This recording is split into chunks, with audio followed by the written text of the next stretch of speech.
حتى الحوت الذي ابتلع يونس عليه السلام يذهب إلى زيارة القبر المنسوب إلى الحسين رضي الله عنه في كربلاء.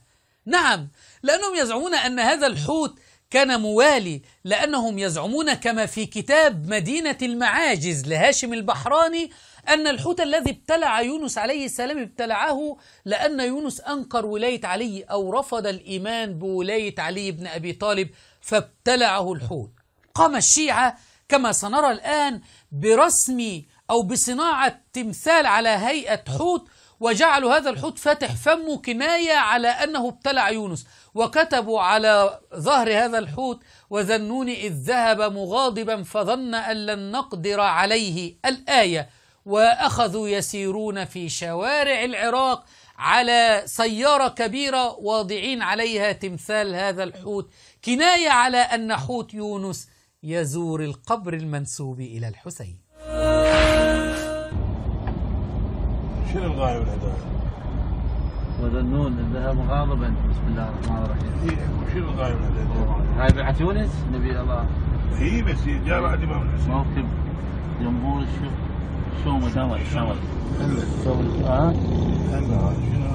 هذا النبي جو نايم ماخذ راحته نبي يونس. الآن ستروا المقطع الآخر والجنب الآخر للحوت في فيديو آخر مكتوب عليه أن يونس عليه السلام نادى في بطن الحوت يا علي.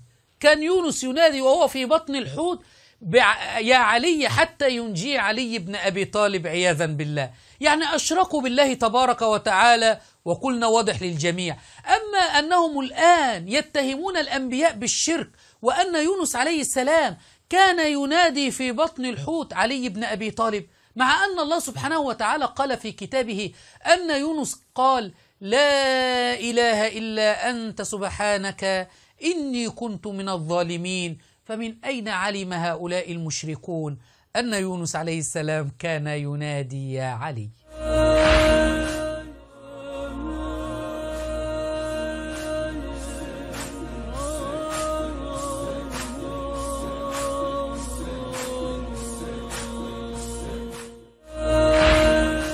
لا تتعجب، إنه دين الشيعة، شعائر حسينية أم وساوس شيطانية.